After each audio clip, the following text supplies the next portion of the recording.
kickoff from the start. We got Mustafiz আমাদের দলে থাকলে এই ম্যাচ আমরাই জিততাম।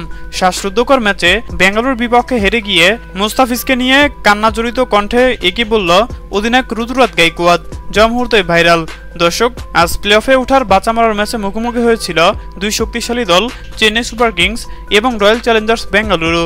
আর এদিন শুরুতে ব্যাটিং করতে নেমে নির্ধারিত 20 ওভার শেষ করে 218 রানের বিশাল সংগ্রহ পায় রয়্যাল চ্যালেঞ্জার্স বেঙ্গালুরু।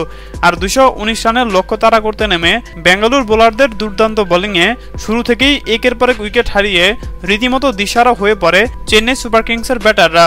তবে চাপের মুহূর্তে দুর্দান্ত ব্যাটিং করে রাচিন রাবিন্দ্রা। 60 রান করে রাচিন রাবিন্দ্রা আউট হওয়ার পর শেষের দিকে MS ধোনি এবং রাবিন্দ্রা জাদেজা মিলে দুর্দান্ত ব্যাটিং করে। আর জয়ের জন্য শেষ ওভারে প্রয়োজন ছিল 17 রান। সে ওভারের প্রথম বলে বিশাল এক ছক্কা মারে MS ধোনি।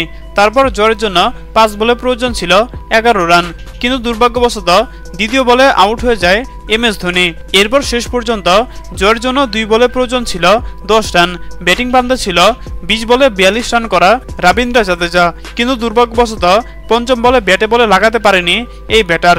আর তাতেই রীতিমতো জয়ের উল্লাসে ফেটে উঠে রয়্যাল চ্যালেঞ্জার্স বেঙ্গালুরু। শেষ পর্যন্ত 27 রানে জয়লাভ করে এবারের আসরে চতুর্থ দল হিসেবে কোয়ালিফাই নিশ্চিত করল রয়্যাল চ্যালেঞ্জার্স বেঙ্গালুরু। আর বেঙ্গালুরুর কাছে এইভাবে হেরে গিয়ে ম্যাচ শেষে উপস্থাপকের প্রশ্নে চেন্নাই সুপার কিংসের অধিনায়ক ঋতুরাজ গাইকোয়াদ বললেন, আজকের ম্যাচে আমাদের বোলাররা খুব বাজে বোলিং করেছে, যার কারণে আজকের ম্যাচে আমাদেরকে এইভাবে হারতে হয়েছে। তবে আজকের ম্যাচে আমাদের দলে যদি মুস্তাফিজ থাকতো তাহলে বেঙ্গালুরুর বিপক্ষে আজকের ম্যাচে আমরাই জয় পেতাম। এর আগে বেঙ্গালুরুর বিপক্ষে মুস্তাফিজ দুর্দান্ত বোলিং করে আমাদেরকে জয় এনে দিয়েছিল, কিন্তু দুর্ভাগ্যবশত আজকের ম্যাচে মুস্তাফিজ নেই, যার কারণে আমাদেরকে এইভাবে হারতে হয়েছে। হ্যাঁ দর্শক, আপনাদেরকে বলছি, অধিনায়ক ঋতুরাজ গাইকোয়াদের কথার সাথে আপনারাও কি একমত?